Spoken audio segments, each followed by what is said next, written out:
para participar conosco desse início dessa congregação aqui nesse local, amém? E ele saiu de lá com toda modestia, né, irmão? Suas dificuldades, ou seja, mas com o coração aberto para nos ajudar, amém? Ele veio aqui para nos ajudar. E tenho certeza que Deus tem algo maravilhoso para falar conosco, né? Desde o momento que nós começamos a conversar, eu falei, rapaz, Deus tem alguma coisa nesse negócio aí, amém? Então, fique de pé em nome de Jesus, igreja. Vamos receber o pastor, glória a Deus, amém? Pastor Dinho, seja bem-vindo em nosso meio, em nome de Jesus. Tenho certeza que Deus há de lhe abençoar de uma maneira especial. Vamos dizer a ele assim, irmão? Seja bem-vindo em nome de Jesus, amém? Fique à vontade de que é a casa de Deus e também a sua casa.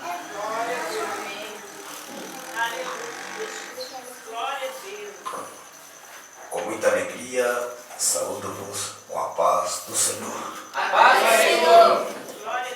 Quantos tiveram um bom dia, dê um sinal. Glória a Deus. Graças a Deus.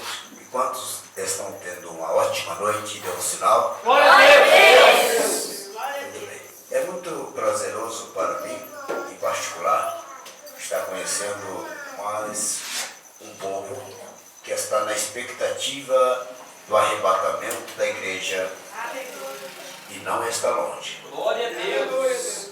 Dentro em breve acontecerá o arrebatamento, o qual se dará em duas fases. A primeira haverá segredo, a segunda haverá profunda lamentação. Deus de misericórdia. Na primeira, Jesus virá para a igreja. Na segunda, ele virá com a igreja. Na primeira, os que não acreditam serão deixados. Na segunda, os que não acreditam serão condenados. Portanto, a importância de acreditarmos que existe um Deus, cuja palavra jamais passará, é muito importante. Devemos acreditar em Deus e em suas palavras, porque Ele enviou Jesus, e Jesus, sendo o representante legal do céu, ele disse: passará o céu, passará a terra, mas as minhas palavras não passarão. Quando ele diz as minhas palavras não passarão, ele quer dizer as minhas palavras se cumprem. Portanto, se ele disse que aconteceria o dilúvio e aconteceu, se ele disse que destruiria Sodoma e Gomorra e destruiu, pode estar por certo que vai acontecer o arrebatamento, pois é uma promessa dele. Mas, até que isso venha a acontecer, existem importâncias. E a importância está em nós aprendermos. Preste atenção nisso. A importância está em nós aprendermos como servir a Deus. Quando se fala em servir, é uma palavra um tanto pesada, porque muitos estão preocupados em ser servido. Servir é um trabalho, servir é um labor, servir é uma dificuldade, servir é um sacrifício, servir é um gesto de humildade. E se tem uma coisa que o ser humano está tendo séria dificuldade é em lidar com a humildade. O ser humano quer aplauso, o ser humano quer holofote, o ser humano quer fama, quer sucesso, quer dinheiro, o ser humano quer mordomia, o ser humano, na verdade, não quer nada com nada. Mas aqui está um povo, creio eu, que quer tudo com Deus e por isso está aqui para aprendermos assim. Convido-vos, parafraseando essas palavras, para lermos a palavra de Deus. Está inserida no livro de Gênesis. Gênesis, o primeiro livro da Bíblia, capítulo de número 22. Gênesis 22. Deus me deu esta mensagem ainda hoje, enquanto eu estava estudando a palavra de Deus, me veio essa mensagem muito rica em detalhes e certamente vai nos pegar de sobressalto, vai nos pegar de súbito, vai nos pegar desprevenido em alguns detalhes. Mas o bom da palavra de Deus é quando você percebe que há novidades. Alguém disse que a palavra de Deus se renova a cada dia. Eu discordo, eu não concordo, eu reprovo, eu repudio. Por quê? Tudo que se renova é porque houve um desgaste, é porque houve um envelhecimento. E a palavra de Deus nunca envelhece. Glória a Deus. Glória a Deus. Nós envelhecemos, nossas roupas envelhecem, nossos objetos, nossos bens, tudo isso envelhece. Mas a palavra de Deus, não. Porque assim como nosso Deus é eterno e não envelhece, sua palavra igualmente não envelhecerá jamais. Deus. É o nosso conhecimento, é nossa aptidão, é nosso interesse que muda. Ora temos interesse por ouvir a palavra, ora temos desinteresse. Porque às vezes queremos que a palavra fale aquilo que queremos ouvir. Quando na verdade, quando venhamos à igreja, nós não venhamos no propósito de ouvir o que queremos, e sim o que precisamos. E esta noite Deus tem a mensagem que você precisa. Deus. Aleluia. Está escrito no capítulo 22, apenas 2 versículos. Depois destas coisas, provou Deus a Abraão, dizendo-lhe: Abraão, e este respondeu: Eis-me aqui. Então disse Deus: Toma o teu filho, vírgula, o teu único filho, Isaque, a quem amas, e vai à terra de Moriá, e oferece-o ali em holocausto sobre um dos montes que te mostrarei. Amém? Amém. Podem sentar. Glória a Deus. Deus. Aleluia. Aleluia.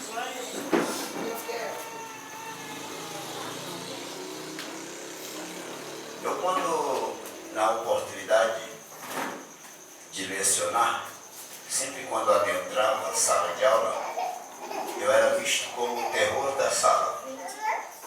Porque eu sempre, quando estou diante de um ensinamento, quando eu estou ensinando, eu sou um tanto exigente comigo primeiro e segundo com quem está para aprender.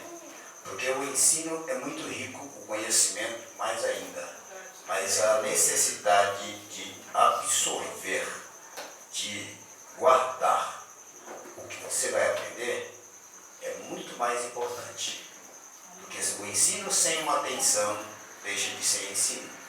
O aprendizado sem uma presteza deixa de ser aprendizado. Há muitas pessoas que ouvem a mensagem de Deus e não conseguem guardar. Por 2 razões. Primeiro, que quem está ensinando pode não ter conhecimento para tanto, mas está dissertando uma mensagem. Mas existem também aqueles que, mesmo diante de um professor, de alguém que explique, ele não tem interesse de aprender. Então, entra no ouvido e sai pelo outro. Ele entra e sai da igreja do jeito que estava. Não há mudança.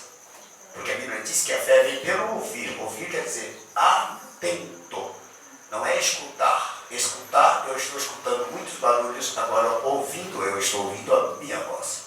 Portanto, você pode ouvir barulho de carro lá fora, pode escutar barulho de carro lá fora, você pode escutar esse barulho, não sei que grilo que é esse, porém, você precisa ouvir o que o pregador está dizendo. Ouvir quer dizer, você está atento. Qualquer outro barulho é desnecessário. O mais necessário agora é ouvir a palavra. Deus. Aleluia. Aleluia. Aí nós deparamos com um texto. Esse texto, o personagem principal é um homem que muitos o têm como pai da fé. É um homem que deu exemplo na prática de como manusear, como praticar a fé. Agora observe, estou falando de Abraão. Abraão, ele era filho de um homem por nome Terá. Este homem, ele era idólatra contumaz. muito idólatra. Aliás, a terra onde moravam, que é Ur dos caldeus, lá a maioria eram idólatras. Então eles adoravam vários deuses, eles dedicavam adorações de deuses que não existiam, chamado de Deus da mitologia. Então Abraão já cresceu numa família, cresceu no seio de uma família que de praxe e estava no seu sangue ser adorador. Só que eles adoravam um Deus que não existia. E Abraão então teve esse aprendizado de adorar. Aprendeu, igualmente a seus pais, adoravam deuses inexistentes, deuses ilusórios, deuses mitológicos. O que chama a atenção de Deus em relação a Abraão foi o fato de ele ser adorador. O problema de Abraão é que ele estava adorando deuses que não existiam. Então Deus observa a dedicação de Abraão sendo adorador e chama Abraão e disse: Abrão, que antes de Abraão era Abrão. Abrão, sai da tua terra e do meio da sua parentela e vai para uma terra que eu te mostrarei. Não disse que terra seria e nem com que propósito.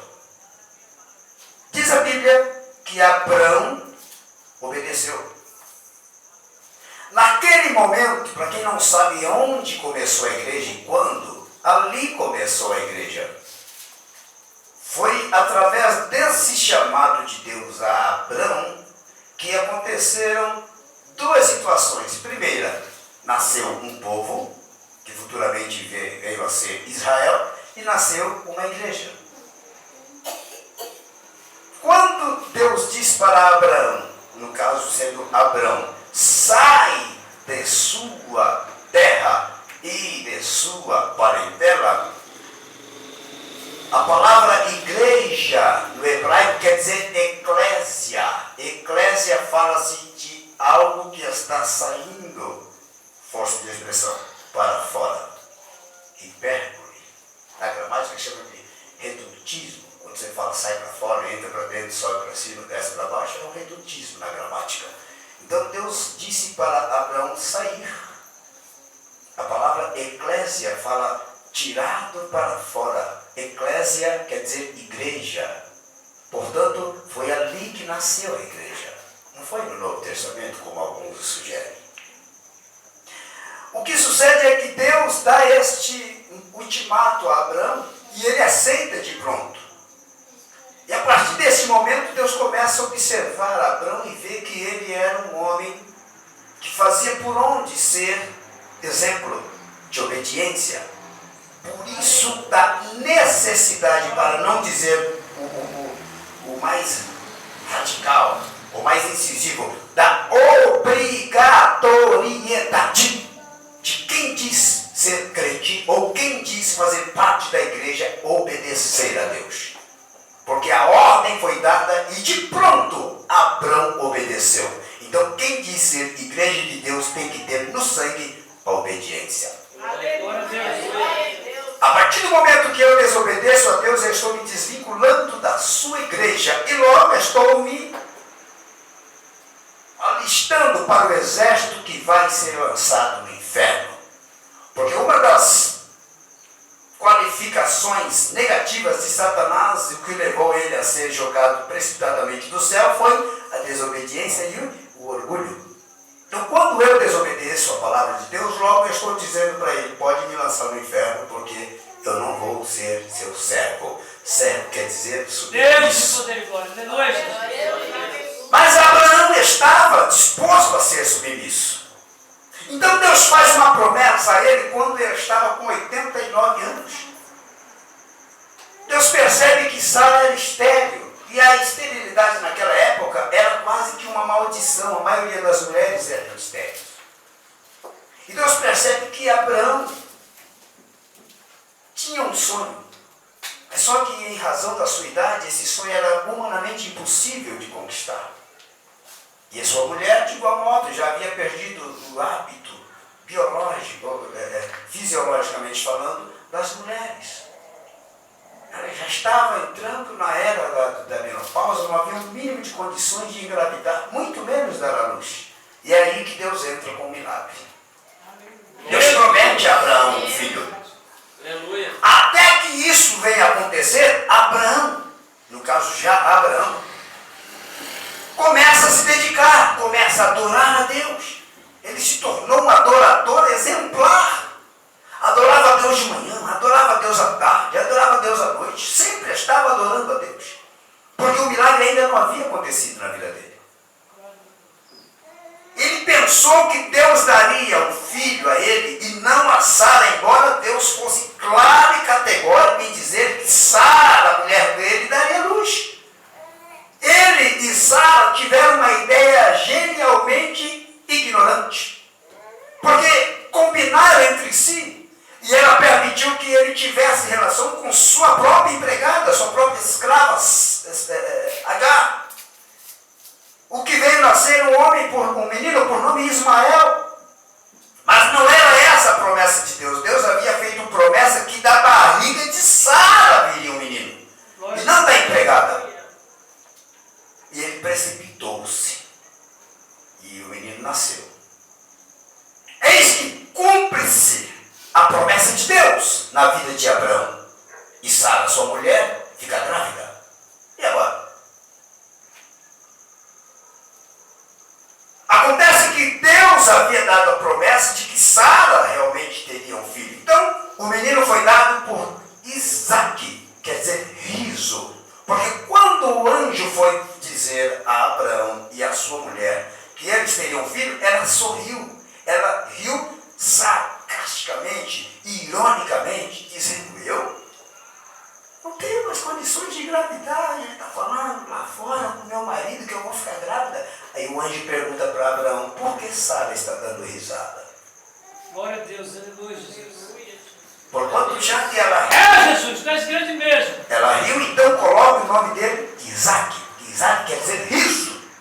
E eis que tempo de vida, quer dizer, daqui 9 meses eu voltarei e o menino vai nascer. Aleluia. Quando o menino nasceu, foi bênção, foi alegria. Mas, presta atenção, o milagre aconteceu, ele foi abençoado. Diz a Bíblia que no tempo de desmamar, quando Isaac deixa de mamar o leite materno, Abraão começa a desviar do propósito de Deus. Aquele homem que outrora adorava, aquele homem que outrora construía altar para oferecer sacrifício, o que é que ele começa a fazer? Banquetes, festas. Era adorador, agora é festeiro. E Deus começa a observar que ele mudou o comportamento. Deus começa a reprovar a atitude de Abraão, porque quando ele não tinha filho, ele era adorador. Agora que Deus dá um milagre, ele vira as costas para Deus. Diz os entendidos que com 25 anos, Isaac tendo, foi que Deus chama Isaac para uma conversa. Deus disse: pega o teu filho, o teu único, não é Ismael, é o filho da promessa, Isaac, e leva para a terra de Moriá.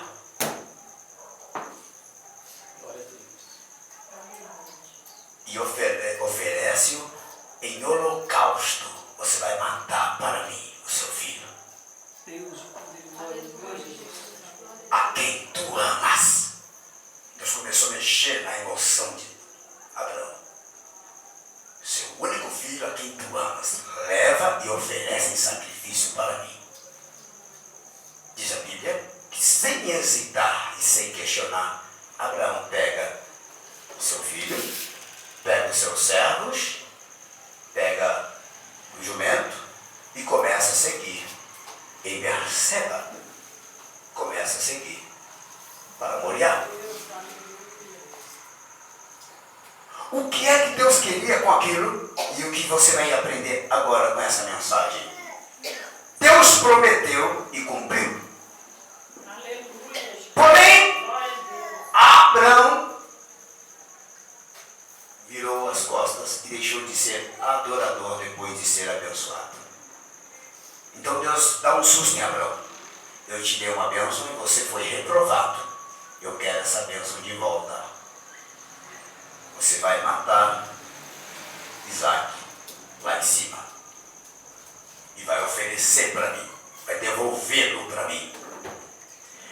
Diz a Bíblia que quando Isaac e Abraão ia subindo, Abraão pediu que Isaac preparasse uns gravetos, preparasse a lenha, preparasse o fogo e levasse consigo um cutelo, que é um machado pequeno. Isaac achou tudo muito estranho aquilo. Eis que um dado momento Isaac vira para seu pai e fala: pai, aqui está a lenha e aqui está o fogo. Mas e o cordeiro? O coração de Abraão começa a bater forte. Aí Abraão lembra que foi o profeta um dia e disse: Deus proverá para ti. Glória a Deus, aleluia. Isaac sem entender nada. Os servos sem entender nada. Mas Abraão estava entendendo a lição. Glória a Deus. Ele deixou de ser adorador quando foi abençoado. Então Deus já estava fazendo o quê? Pegando de volta a bênção que ele havia recebido. Aleluia, Deus. Eis que chegado um dado instante, Abraão disse para os seus servos: ficai aqui, que eu vou subir com o menino até o monte Moriá, e nós voltaremos. Glória a Deus. Ali, o que estava acontecendo na vida de Abraão? Deus estava devolvendo a Abraão. Deus estava resgatando a Abraão a condição de fé, coisa que ele havia perdido. Abraão estava tão disperso de Deus que ele já estava fazendo aliança com Abimeleque. Abimeleque era um homem que fazia parte do povo inimigo de Israel. Abimeleque era filisteu, era adorador de imagens, era inimigo de Deus. E Abraão já estava aliando-se com ele depois que Deus deu a bênção. Abraão deixou de construir altar para adoração e ele começou a plantar bosque para adorar debaixo de árvore, coisa que era hábito de idólatras. Abraão estava quase perdendo a promessa por causa de uma bênção que ele recebeu. Presta atenção nisso aqui. Então Deus chama ele para onde? Para o monte do concerto. Deus chama ele para Moriá. E na medida que ele vai subindo Moriá, certamente começou a fazer, presta atenção nisso aqui, uma retrospectiva, análise do que já viveu. Introspectiva, análise do que estava vivendo. E uma perspectiva, análise do que poderia acontecer. Deus! Aleluia, Jesus. E tudo aquilo começou a levar Abraão a mudar o seu conceito, a perceber que ele estava entrando em caminhos errados. E ele foi subindo e aquilo foi levando ele a entender que ele estava dando tiro no pé, que Deus deu uma bênção e ele não estava sabendo administrar, que Deus realizou um milagre na barriga da mulher dele, que já não tinha mais condições de dar luz. E ele estava unindo-se a homens que não tinham nada a ver com a promessa que Deus havia feito. Glória a Deus, aleluia. Aleluia, Jesus. Então ele vai subindo, vai subindo, vai subindo. Quando chega ao lugar, Deus manda ele fazer o altar. O céu estava assistindo o comportamento de Abraão. E Abraão prepara o altar. Há quanto tempo Abraão não preparava mais altar? 25 anos. Depois de 25 anos ele constrói um altar. Eu penso que Abraão falou: meu Deus, eu nem sei como que faz altar mais. Tanto tempo que eu não construo isso. Tanto tempo que eu não adoro. Tem gente que não sabe mais o que é jejuar. Não sabe mais o que é ler Bíblia. Tanto tempo você não faz isso. Depois que foi abençoado por Deus. Glória a Deus, maravilha. Aleluia, Jesus. Então Então Abraão foi tentando lembrar, eu acho que é assim, quando eu adorava eu fazia assim, quando eu fazia altar era assim, eu acho que está certo. Agora ele amarra Isaque e deita Isaque naquele altar. E Deus disse, ofereça, mata o menino, devolva o menino para mim. Eu te dei, você não soube fazer para mim sacrifícios depois que ele nasceu. Então devolva ele e volta a ser adorador sem o seu filho. O que é que Deus queria dizer para Abraão? Já que você não sabe ser feliz na minha presença tendo bênção, então vai ser feliz sem bênção. Vou abrir um parênteses para você entender a mensagem. Talvez você está boiando. Se você não souber agradecer a Deus com o que Deus te deu, seja carro, seja emprego, seja saúde, Deus vai tirar de você, vai fazer você adorar Ele sem nada. Aleluia, glória a Deus. E é o que estava acontecendo. Abraão estava percebendo que ele estava perdendo o mais precioso, que era o filho. Porque um filho que ele tinha de sua empregada, ele despediu a empregada e o filho. Agar deixou o menino Ismael morrer chorando. Não tinha nome ainda Ismael. E Deus lá do céu ouve o menino chorar e pergunta, o que é que tens? Ela disse, Abraão me despediu e eu não quero vê-lo morrer, então eu deixei ele debaixo do carvalho e eu estou aqui. Eu estou vendo que ele está agoniando. Está agonizando para morrer, mas eu não quero nem ver o meu filho Ismael morrer. E Deus disse, ele não vai morrer, ele vai ser varão de exército. Quem é Ismael hoje? Iraque. Essa guerra de Iraque e Israel é fruto de Ismael e Isaque. Verdade. Glória a Deus.